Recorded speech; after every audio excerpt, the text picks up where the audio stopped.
Hi everyone, and in this video we are going to talk about the working of an atomizer. Atomizer क्या है? आपने notice किया होगा जो spray bottles होती है, परफ्यूम्स होते हैं, उनमें कुछ इस तरह का ट्रिगर सिस्टम होता है कि जैसे ही आप उसे प्रेस करोगे तो जो लिक्विड है कंटेनर में फिल्ड वो टाइनी वाटर ड्रॉपलेट्स या मिस्ट के फॉर्म में बाहर आता है, राइट। ये बेस्ड होता है बर्नौलीज प्रिंसिपल पर। बर्नौलीज प्रिंसिपल क्या होता है, जिन्हें पता है हम वापस एक बार समझेंगे, जिन्हें नहीं पता मैं सिंपली इसे एक्सप्लेन करूँगी, right. So first of all यहाँ पे देखो, आप इस डायग्राम को देख सकते हो, राइट।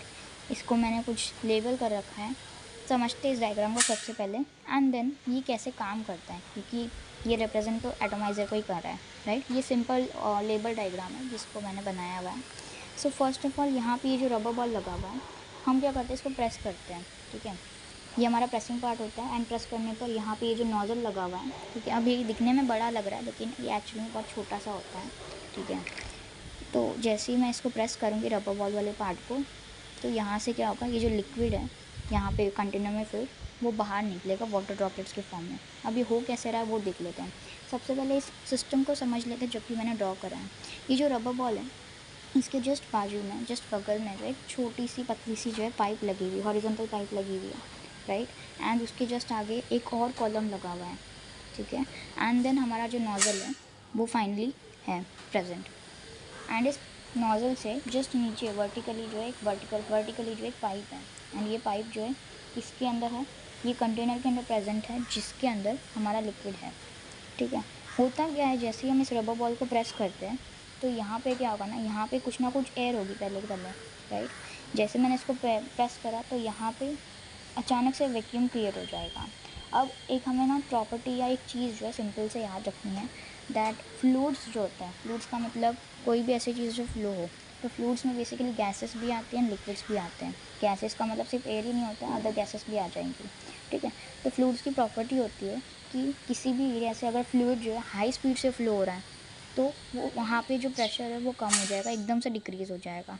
वहीं किसी एरिया से अगर हमारी जो फ्लूइड है वो लो स्पीड से बाहर निकल रही है तो उस एरिया का जो प्रेशर है, ठीक है, ज़्यादा होगा या बढ़ेगा, ठीक है।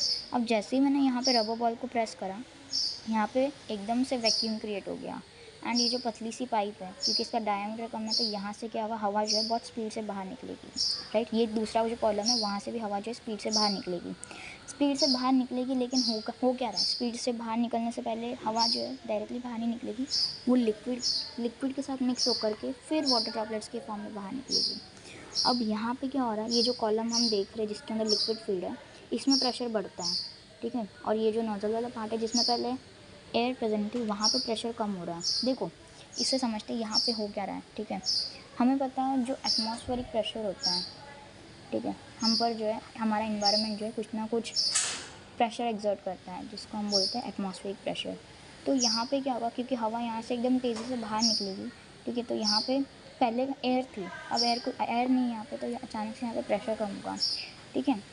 अब लिक्विड की बात करें, लिक्विड पर अभी भी एटमॉस्फेयर का प्रेशर तो उतना ही लग रहा है, लेकिन हमारा नोजल वाला जो पार्ट है उसमें क्योंकि प्रेशर जो है डिक्रीज़ हो गया हवा ना होने की वजह से, तो क्या होगा, इसके कंपैरिजन में हमारा जो लिक्विड वाला पार्ट है उसका जो प्रेशर है वो इंक्रीज़ होगा, राइट। तो इंक्रीज़ होने की वजह से, क्योंकि यहाँ पे प्रेशर कम है तो प्रेशर की भी एक प्रॉपर्टी है कि वो हाई एरिया से लो एरिया पर फ्लो लो प्रेशर एरिया में फ्लो होगी, राइट। तो फ्लो होगी, लेकिन यहाँ पे क्या होगा, फ्लो लिक्विड की वजह से होगी। यहाँ पे लिक्विड जो है वो ऊपर की तरफ फ्लो होगा, या फिर ऐसा बोल सकते हैं बट यहाँ पे क्या हो रहा है, एक सक्शन क्रिएट हो रहा है, ठीक है। एंड दस यहाँ पे क्योंकि एयर भी प्रेजेंट थी तो एयर एंड वाटर मिलकर के ड्रॉपलेट्स के फॉर्म में बाहर निकलते हैं। So this is how our atomiser works. अब बात कर लेते हैं बर्नौलीज प्रिंसिपल क्या होता है, ठीक है। हम इसे समझ लेते हैं। देखो Bernoulli's principle streamline flow वाला जो हमारा लिक्विड है या फ्लूइड है, सॉरी, उस पर काम करता है, उसके लिए है, ऑलराइट। तो अगर आप साइंस बैकग्राउंड से तो आपने बर्नौलीज प्रिंसिपल का फॉर्मल स्टेटमेंट ज़रूर सुना होगा। इस प्रिंसिपल के अकॉर्डिंग किसी भी इनकम्प्रेसिबल और नॉन विस्कस फ्लूइड के स्टडी फ्लो में प्रेशर एनर्जी, काइनेटिक एनर्जी और पोटेंशियल एनर्जी का सम हमेशा कांस्टेंट रहता है। आप इसे मैथमेटिकली भी कुछ इस तरह से देख सकते हैं, राइट। सो इसी प्रिंसिपल की वजह से एटोमाइज़र में फास्ट मूविंग एयर लिक्विड को ऊपर खींच लेती है और उसे छोटे ड्रॉपलेट्स यानी मिस्ट में कन्वर्ट कर देती है, and this is how this atomiser works.